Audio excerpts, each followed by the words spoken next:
convidar para que você abra sua Bíblia em João, capítulo 8. Evangelho de João, Evangelho segundo João, capítulo 8. Nós leremos dos versículos 1 a 11. Enquanto eu estiver lendo essa passagem, eu quero que você tente pôr na sua mente a cena na qual nós agora estaremos expostos diante da palavra do nosso Deus. Imagine como se você estivesse lá, naquele momento, vendo tudo isso aqui que está acontecendo. E nos diz assim a palavra do nosso Deus, João capítulo 8, a partir do versículo 1.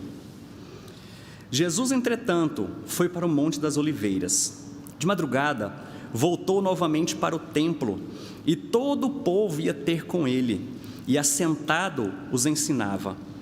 Os escribas e fariseus trouxeram à sua presença uma mulher surpreendida em adultério, e fazendo-a ficar de pé no meio de todos, disseram a Jesus: Mestre, esta mulher foi apanhada em flagrante adultério, e na lei nos mandou Moisés que tais mulheres sejam apedrejadas. Tu, pois, que dizes?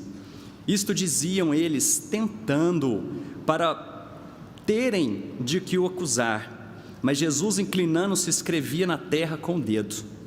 Como insistissem na pergunta, Jesus se levantou e lhes disse: Aquele que dentre vós estiver sem pecado, que seja o primeiro que lhe atire pedra. E tornando-se a inclinar-se, continuou a escrever no chão.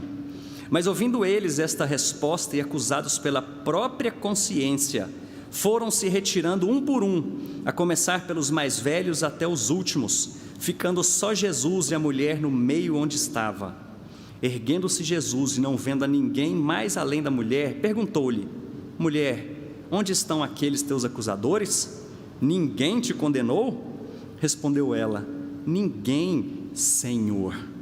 Então lhe disse Jesus: Nem eu tampouco te condeno. Vai e não peques mais. Vamos orar mais uma vez? Deus Santo, obrigado por tua bendita palavra. Obrigado por tua graça. Obrigado, ó Pai, porque um dia o Senhor nos tratou graciosamente, nos adotou, nos fez parte da tua família, do teu povo. Obrigado porque o Senhor aplicou a tua lei em Jesus Cristo e Ele pôde cumpri-la completamente para nos trazer salvação. Portanto, eu rogo ao Senhor nesse momento, ó Pai, que todos nós possamos achar graça diante do Senhor e ajuda-nos a tratarmos o nosso irmão, o nosso próximo da mesma forma como o Senhor tem nos tratado. Louvado seja o teu nome, ó Pai, e nós oramos assim para que o teu Santo Espírito nos conduza nesse momento, dando-nos entendimento, dando-nos praticidade diante da tua verdade. Nós oramos assim no nome santo de Jesus, amém. Se você não quiser ter a sua privacidade talvez invadida ou vasculhada, nunca entre na internet. Eu estou dizendo isso porque ontem, por exemplo, eu estava reclamando para meu pai de uma dor no joelho, que eu estava por conta da bicicleta. Hoje me foi sugerido um vídeo na internet, sem eu ter pesquisado, sem nada, sobre alongamento a respeito de joelho. Claro que tem dados que nós mesmos colocamos, e isso é fato evidente, que todos nós concordamos com isso, né, de que os mecanismos de busca possam ouvir e interpretar as coisas que a gente fala, e assim eles nos sugerem algumas coisas, mas tem alguns fatos da nossa vida cotidiana que nós mesmos colocamos sobre fotos, textos que expõem quem nós somos, os nossos pensamentos. Mas infelizmente também tem aquele lado em que alguns fraudadores pegam o nosso nome, CPF, contas, número de WhatsApp, clonam. Mas existe inclusive um termo técnico para isso, diante da toda a tecnologia, que é um termo em inglês, que é exposed, que na tradução é exposto, ou a gente poderia falar de exposição. E muitos têm utilizado desses dados, que às vezes nem são tão velados, são declaradamente abertos, e usam isso para fazer justiça, diante talvez de atos possivelmente criminosos, talvez de atos em que eles julgam, em que essas pessoas que querem expor essas pessoas, as outras pessoas que cometem alguns atos, eles tratam isso e assim se levantam tribunal da internet. E diante desse tribunal, vem um outro termo, que esse eu gostaria de ressaltar nessa noite, que é a cultura do cancelamento. Diante desses fatos que são expostos, um tribunal é levantado, agora pessoas são canceladas. E não são só pessoas, mas às vezes são marcas, são empresas, pessoas famosas, talvez pessoas comuns que declaram as suas ideias, ou por exemplo, a gente teve essa semana um exemplo muito claro de uma mulher que publicou um livro ali falando a respeito de punição física para os filhos, e ela foi cancelada, porque não se tolera mais isso na nossa sociedade. Ela foi excluída de ser apoiada. Pelo contrário, quem pratica e está inserido nessa cultura do cancelamento, ela na verdade quer, talvez de certa forma eu pudesse usar esse termo aqui, assassinar ou linchar virtualmente alguém que pratica tal ato. Eu não estou dizendo aqui que não existam pessoas que talvez mereçam algum tipo de punição, mas a questão é que nós saímos da justiça comum e partimos para aquela justiça nossa, de acordo com aquilo que nós cremos e pensamos. E é interessante porque nós vivemos num tempo que se fala a respeito de tolerância. Nós temos que tolerar e aceitar qualquer atitude, pensamento ou ideologia que não fira outras pessoas. Mas esses mesmos que pregam tolerância, quando eles se deparam com alguém que eles consideram intolerante diante de si mesmos, das suas verdades, eles se tornam intolerantes. Esse é o tempo que a gente vive, diante desse tribunal e da cultura do cancelamento. E é interessante que essa história é antiga. Nós temos alguns termos que são modernos, inclusive esse foi um termo, expressão eleita como a expressão do ano de 2019. Isso foi uma empresa, um dicionário australiano, que é responsável por todo ano levantar termos que representam a cultura e a forma como a sociedade é moldada e como ela caminha. Em 2019, esse termo de cultura do cancelamento foi eleita como a expressão do ano em que a sociedade caminhou diante disso. Mas, como eu havia dito, isso aqui é antigo, porque nós vimos um episódio aqui, na época de Jesus. Em que aconteceu isso? Houve um julgamento pessoal, uma pessoa foi exposta e diante de um tribunal queria se cancelar, não só ela, mas nós vimos aqui claramente qual era o intuito daqueles homens. E assim, nós podemos ver e aprender que isso às vezes não só faz parte de pessoas lá fora, mas porque nós estamos inseridos nesse contexto, nessa cultura, muitas vezes até de forma despretensiosa, ou talvez não muito clara na nossa mente, nós praticamos isso, inclusive dentro da igreja, nesse cancelamento de pessoas. Mas a partir desse texto que João nos expõe aqui, nós podemos ver como Deus lida com pecadores culpados e com base na graça do Senhor Jesus. Deus lida com pecadores culpados com base na graça do Senhor Jesus. Em primeiro lugar, o que nós podemos ver aqui diante de tudo isso que nós colocamos é que todos nós, assim como aquela mulher, também fomos pegos em flagrante e acusados pela lei do Senhor. Todos nós fomos pegos em flagrante em nossos pecados e acusados pela lei do Senhor.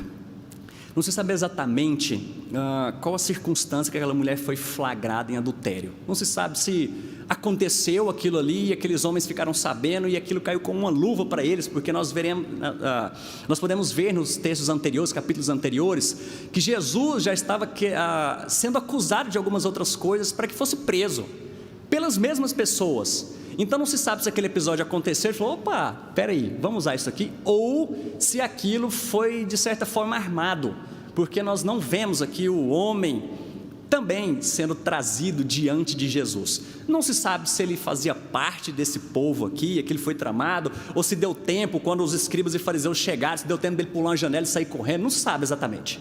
Mas o ponto é que nós temos aqui uma mulher sendo acusada diante de Jesus, e de forma muito clara que o texto traz para nós aqui, o intuito e o objetivo era tentar o Senhor, era fazer com que ele falasse algo que produzisse provas para que ele fosse preso.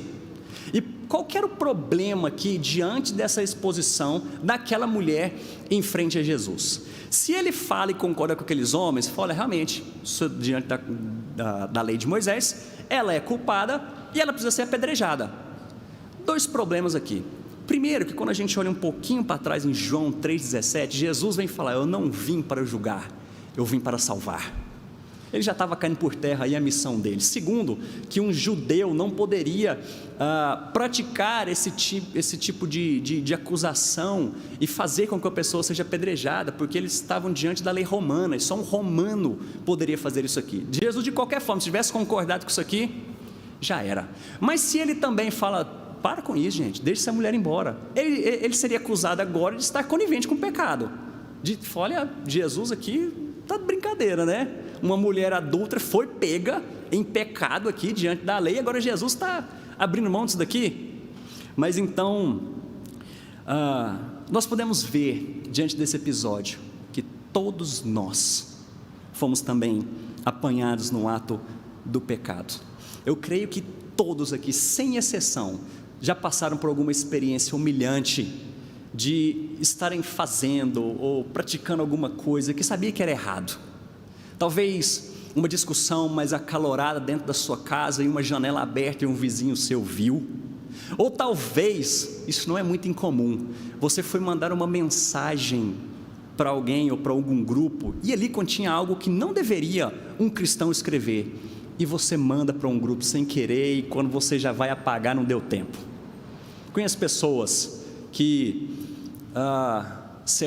uma pessoa que certa vez mandou e foi replicar uma imagem pornográfica e mandou no grupo da família.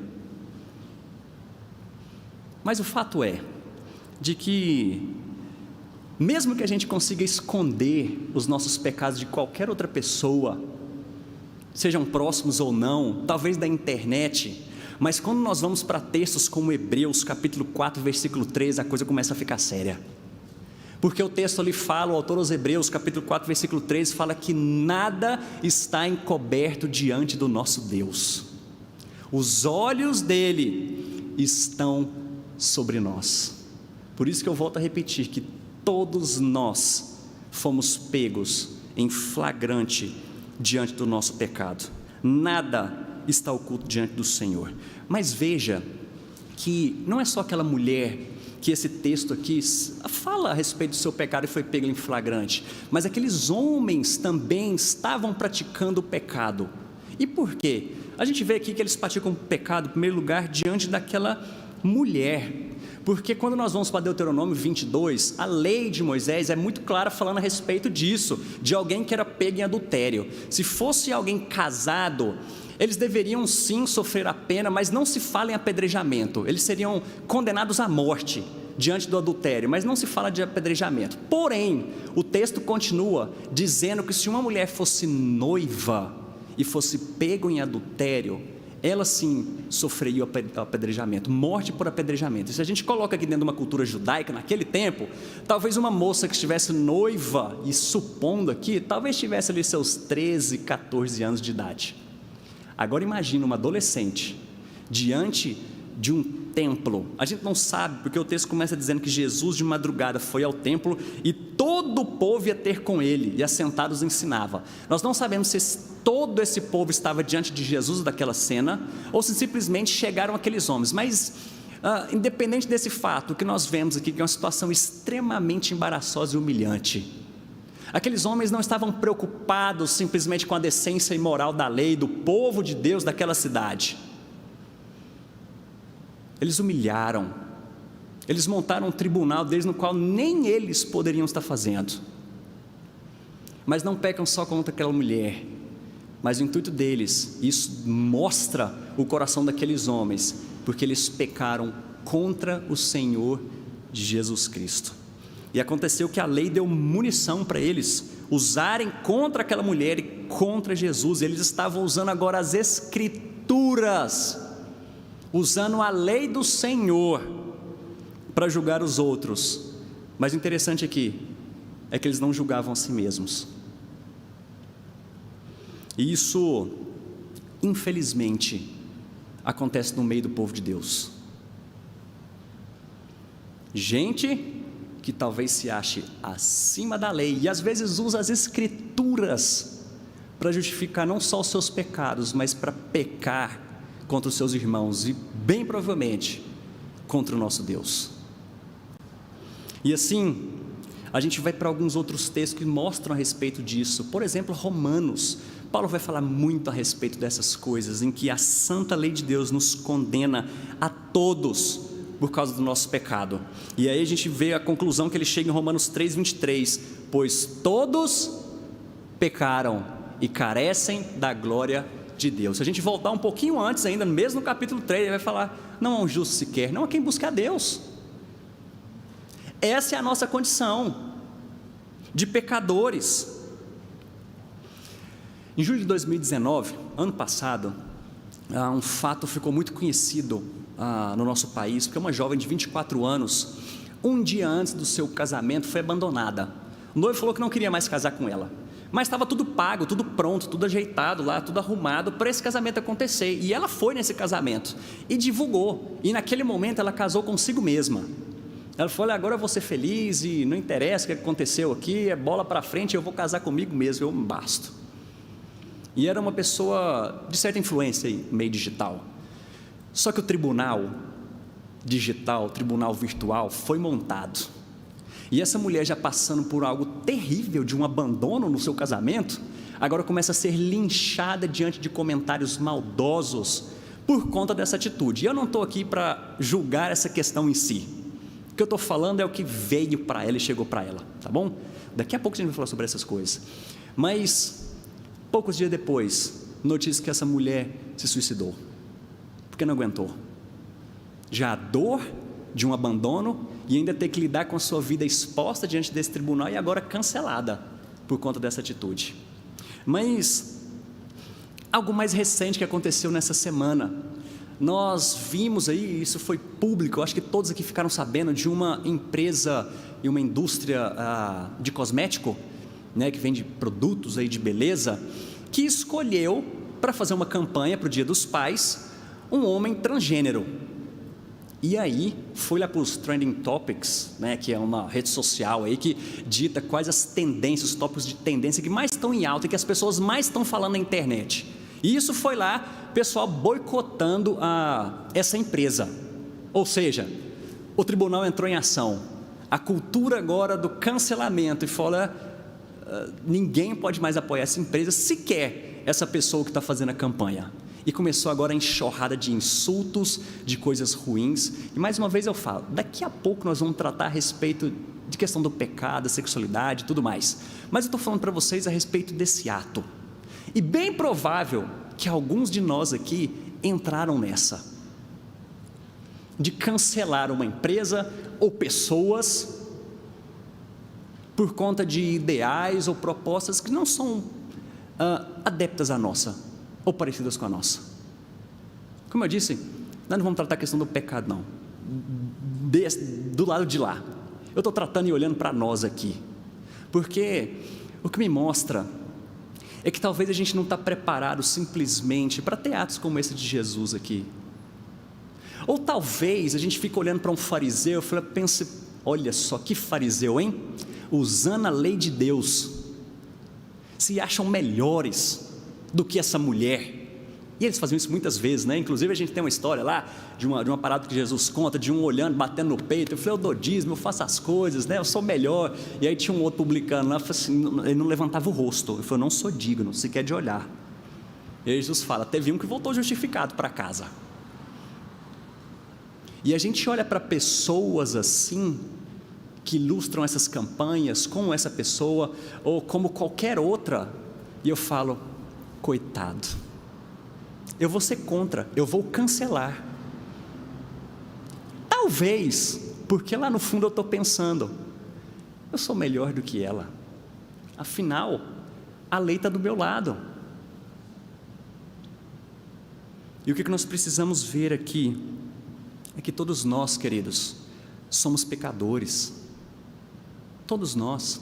Só citando aqui um pesquisador de comportamento humano, eu acho que ele não é cristão, mas chama José Roberto Marques, que diz: são visíveis a curto prazo os efeitos influenciadores dessa nova cultura. Não estamos mais abertos, dispostos a ouvir e dialogar. Pelo contrário, construímos uma sociedade cada vez mais polarizada, violenta e com dificuldades de relacionamentos. Isso demonstra uma incapacidade de sair de nós mesmos e irmos ao encontro do outro, o que parece ser uma coisa tão básica das relações humanas. E ao invés de nós produzirmos crentes, e eu vou dar uma meia culpa aqui, porque isso é culpa nossa de liderança também, que ao invés de nós produzirmos crentes, e vou colocar filhos que saibam dialogar com essa cultura, que saibam olhar para uma pessoa daquela e poder conversar, mas não, nós também fazemos parte dessa cultura do cancelamento, porque para nós é mais fácil dizer que eu estou com a lei e aquele é um pecador. Todos nós estamos na mesma condição, mas isso levanta uma questão importante aqui para nós. Se Deus é cheio de amor e graça, como que Ele pode demonstrar misericórdia e mesmo assim afirmar a sua santidade e a sua justiça? Como que esse Deus em atos de misericórdia, demonstrando graça, ainda assim afirma que Ele é um Deus justo e santo?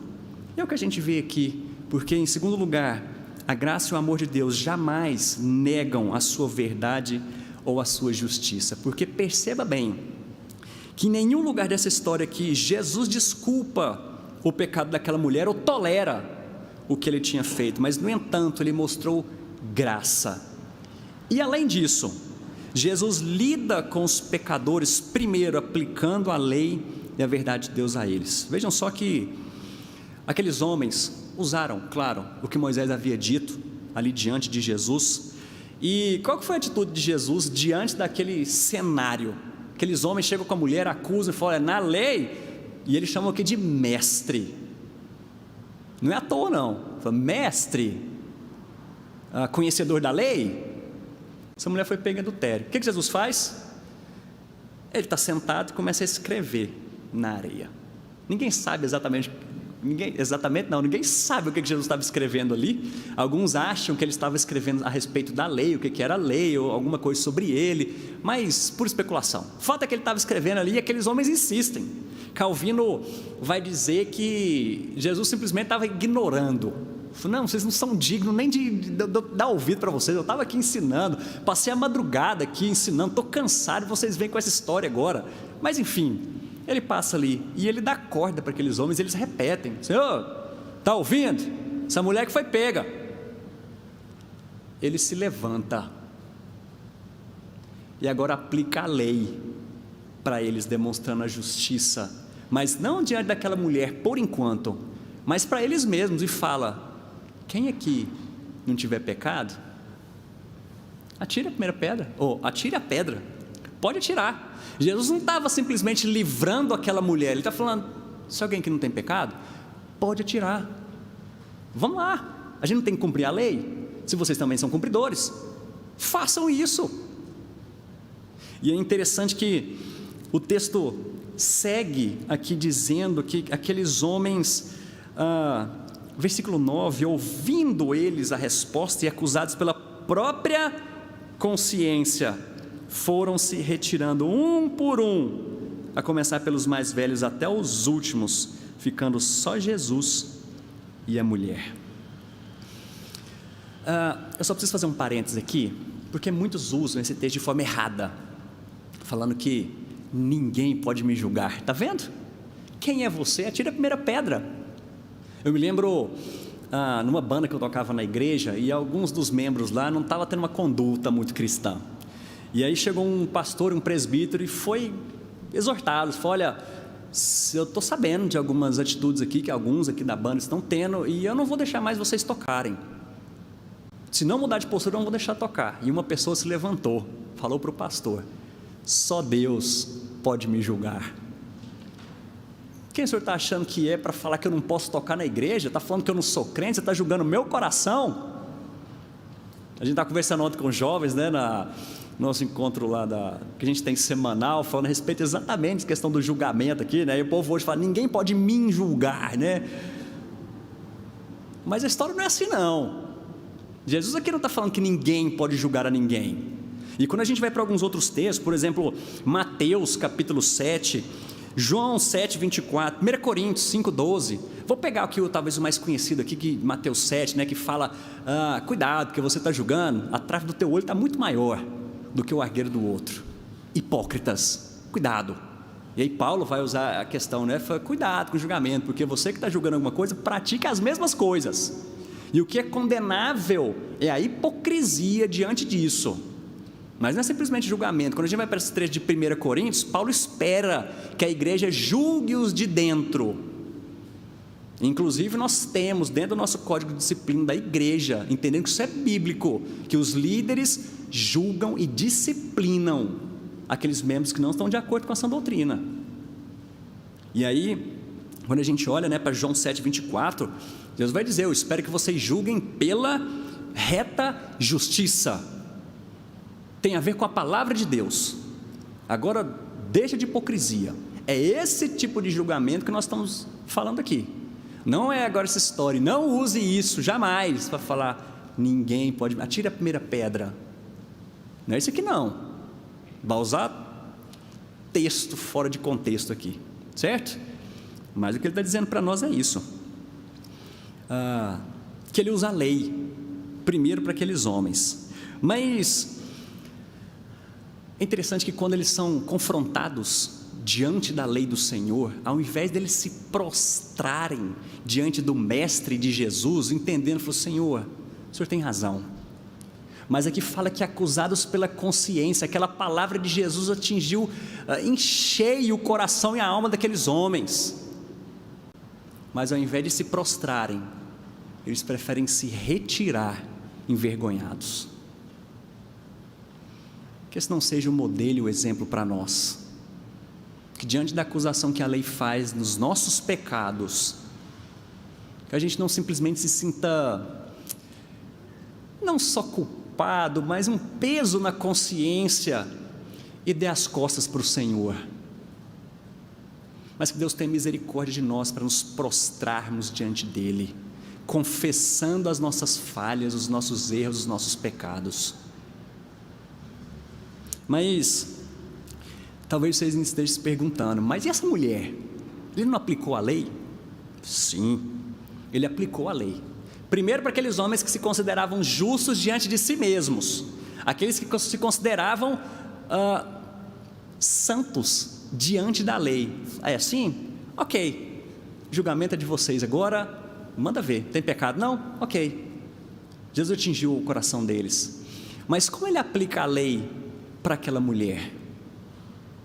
E aí a gente vê a sequência da história.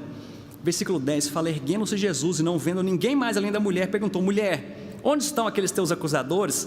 Ninguém te condenou? Agora entra a parte magnífica desse texto aqui, vai comigo por favor em Romanos capítulo 8, presta atenção nessas palavras, mulher, onde estão os teus acusadores? Ninguém te condenou? Romanos 8, capítulo 1, Romanos capítulo 8, versículo 1. Agora, pois, já nenhuma condenação há para os que estão em Cristo Jesus. Versículo 2, porque a lei do Espírito da vida em Cristo Jesus te livrou da lei do pecado e da morte. Vai lá para o versículo 33 e 34 agora.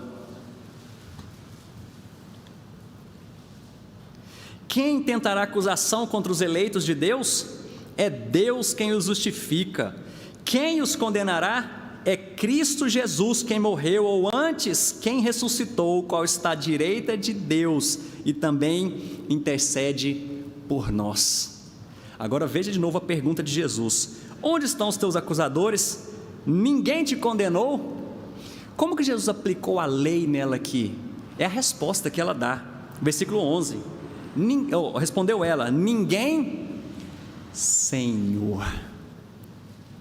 Ela não está falando ninguém, mestre, ninguém, Senhor. Agora ela estava diante, e sim prostrada diante daquele que é capaz de justificar, aquele que aplicou toda a lei sobre si mesmo, porque era capaz de fazer isso, o único que era capaz de ter pego uma pedra e atirado naquela mulher. E como que ele faz isso aplicando essa lei?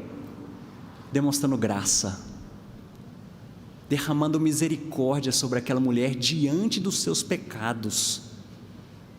Esse é o nosso Senhor Jesus Cristo, esse é o nosso Salvador.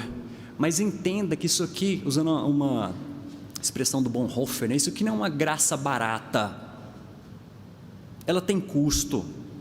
Essa justiça de Deus deve ser confirmada, essa justiça tem a ver com o sacrifício perfeito que Ele cumpriu naquela cruz. E eu quero te dizer que se você está aqui hoje pesado por causa dos seus pecados, ou está acompanhando a gente, vai assistir isso aqui, está pesado por conta dos seus pecados, se prostre diante daquele que é capaz de justificar a cada um de seus eleitos, por causa do seu sangue perfeito. Esse é o nosso Senhor.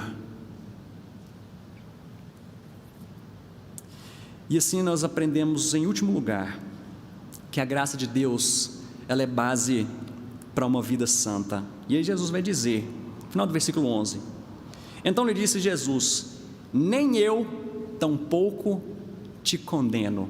Eu podia colocar em outras palavras aqui: eu te justifico.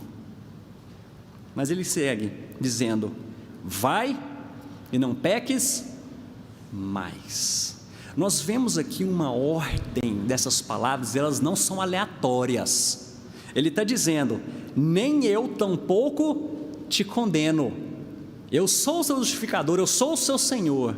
E por conta disso, por conta da graça que foi derramada sobre você, dando salvação, dando santidade, dando todas as bênçãos espirituais sobre a sua vida, vá, e em resposta a isso, não peques mais. Essas palavras não estão trocadas aqui, isso não é à toa. Ele não está dizendo: olha, vai, não peca mais não, tá? E se eu não descobrir mais nada, eu não vou te condenar. Se você for boazinha, eu não te condeno.